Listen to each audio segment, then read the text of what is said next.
Alrighty, another month, another event calendar, and boy, does this have a lot to talk about. I'm gonna help you guys hopefully try to decipher this big block of code. Let's go. Let the lesson begin. What's up, guys? Akariss here, bringing you another Fire Emblem Heroes video. Today's video, as you no doubt have guessed, is the event schedule / calendar, video information, whatever you want to take out of it. I'm going to spend this video, as I do with all of them, just kind of going through the banners, the events, and what you can potentially prepare for going through. This is probably more important event calendar than most because there's a lot going on. New Year's is coming, and then anniversary is coming, and there's just going to be plenty of opportunity to either get baited by summons or summon in general. And just a lot of cool things that likely happens throughout this month and the next few because of Book 6 and, of course, because of the anniversary. So it's best that you prepare and hopefully take something out of this video so you can do that.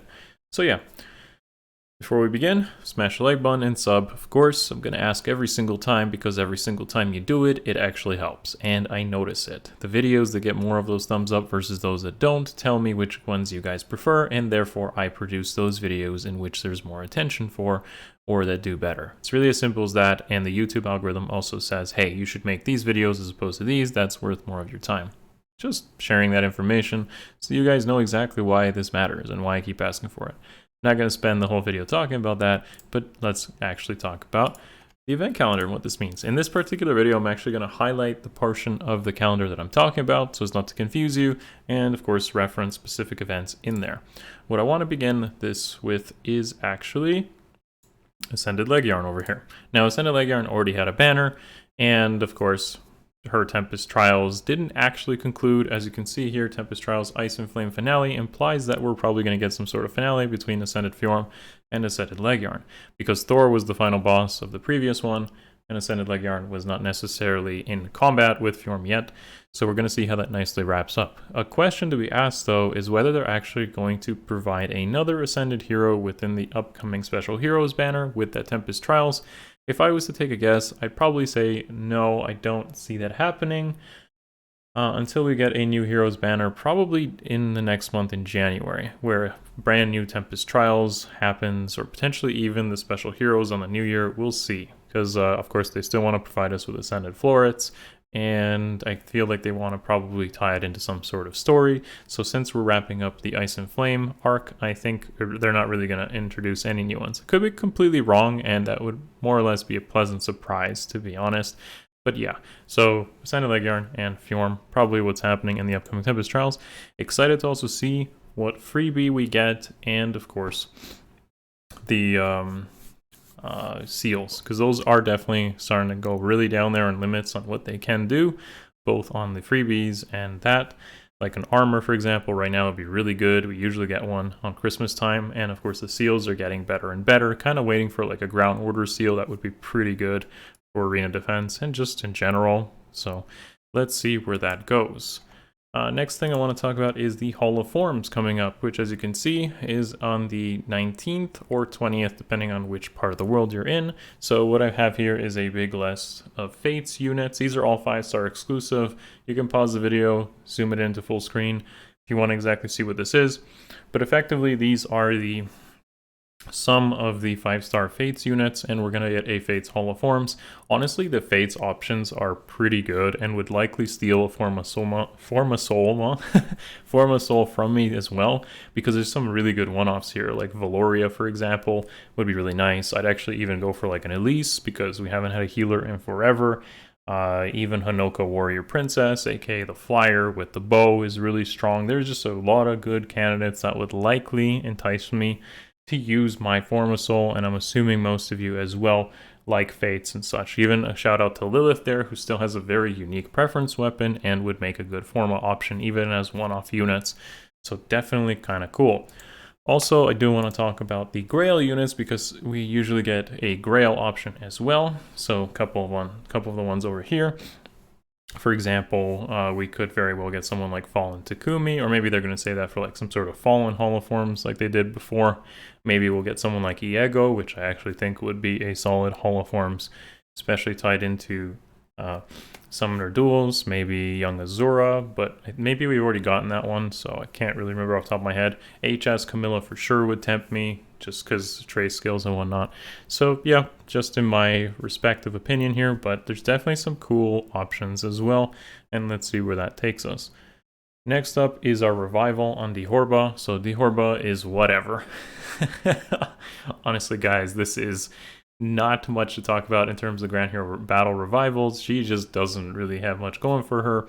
I guess she has an incredible res stat for Blue Lance Flyer, but no preference weapon, and just way better options in general, mean that someone like a Dithorba revival doesn't really affect much people, but I figured I should mention it for those of you guys that might be anticipating it. Speaking of fates, Legendary Hero Battle and Banner, of course, coming up around the 23rd of December, 24th, right around Christmas. We have this guy, so I am going to guess it might happen just because that would line up pretty nicely with Hall of Forms, but we'll see if they do end up going for that. So this is just an obvious contrast to Ryoma. Since we have Legendary Ryoma, we don't have Legendary Xander yet, so I don't think that IS necessarily favors Birthright, especially since Conquest Legendary Corrin exists, but I do think Xander's time is soon, and this might be the month for it. If it doesn't end up being Xander, then honestly, it's probably going to be someone like Sheeta, who is pretty much due for one as well.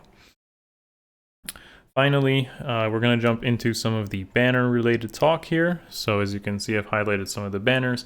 This is a comment by Like Ike in my Discord, who does do a couple of these predictions for banners and other sort of stuff.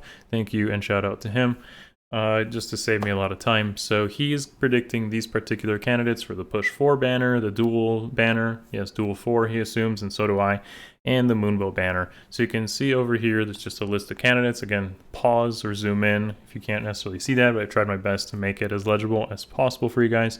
There's some really good stuff here to consider. Remember, these banners tend to be 3-person banners, which means that because the focus is distributed among 3 people, 3 focus units, it's actually a higher rate than their debut banner. For example, if you wanted, let's say, Pent on the Duel 4 banner, and he's sharing with only 2 other focus units as opposed to 3, this means that he has a 1% rate as opposed to 0.75 from 4. The mathematics on summoning are covered in plenty of other videos that I've done, so do check out my guys' playlist on the channel if you're not exactly familiar why, but effectively, the more focus units there are, the harder it is to get a focus unit. The less focus units there are, the easier it is.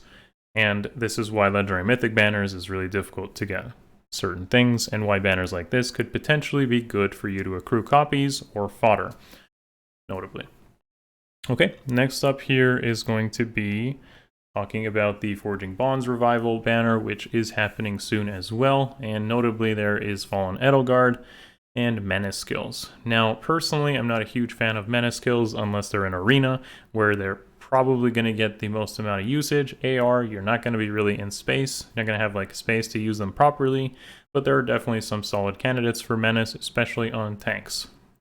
So if you wanted to use them there, that would be the place. But of course, Fallen Edelgard is on this banner, and plenty of people do think that Fallen Edelgard is either worth merging or worth getting. And as someone who's used Fallen Edelgard since literally the beginning, I will say she's a kind of all or nothing type of unit, where she's really good in the situations that she can be good in, and really bad in the situations she's not going to work in. You cannot force her in every scenario, but she's definitely good when used properly, and really bad when used improperly, which is kind of funny considering how stacked her kit is, but believe it or not, I don't think she's a win button, but she is going to be good if you know how to use her in the different modes.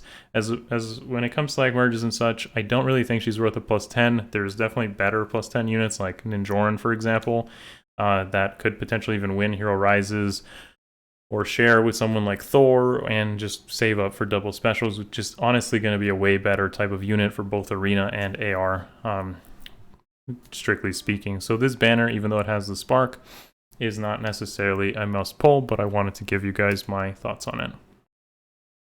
Next up, and the most important revival I actually wanted to mention here, despite all the other sort of banners going up, it's actually this one. And I did just mention the mathematics between focus units, but the thing that makes this revival especially important is because it was an 8% double special banner previous year, and just because like it feels like they're not really changing the name and they're Omega Special Heroes, I have a feeling that this is still going to remain an 8% double special banner, which actually makes it pretty good if you ask me. And the reason for that is because most double special banners are 6% with 8 units, whereas this is 8% with 8 units. This means that this banner and these units are easier to get than their initial debuts, and I think I shouldn't have skipped this initially, but now looking back on it, it's still pretty good, and I would still recommend it for most people, especially since Duel Peony is there, and that is one of the best air defense one-offs you can get. If you have no good dual unit on defense, Duel Peony is really good. But she's also really good in like basically every other mode. That's going to be air offense, PvE, arena if you merge her up to +10, and the brand new release Summer Duels, where she's literally the best answer to bring in.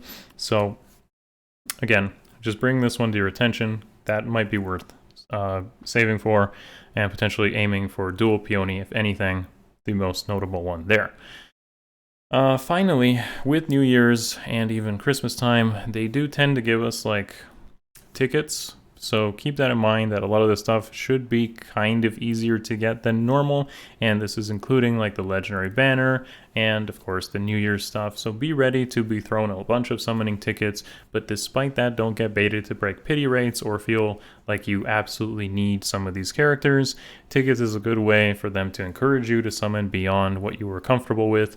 Keep that in mind. And with that really being said, all of it here, hope you guys have something to look forward to in the month ahead. There's just a lot going on, and there will be for the next 2 or 3 months. Keep steady to whatever goals or whatever you get out of the game. And as always, thank you for watching, guys. Smash the like button and sub. If you enjoy the content I do and you want to support it, you love me maybe, or Heroes, then consider the Patreon in the description below. Thank you to everyone who chooses to check it out and potentially support what I do. If you want to see more of me in a live environment, I do Twitch streams almost every day. Description again below. Love you all. I'll see you in the next one. Peace.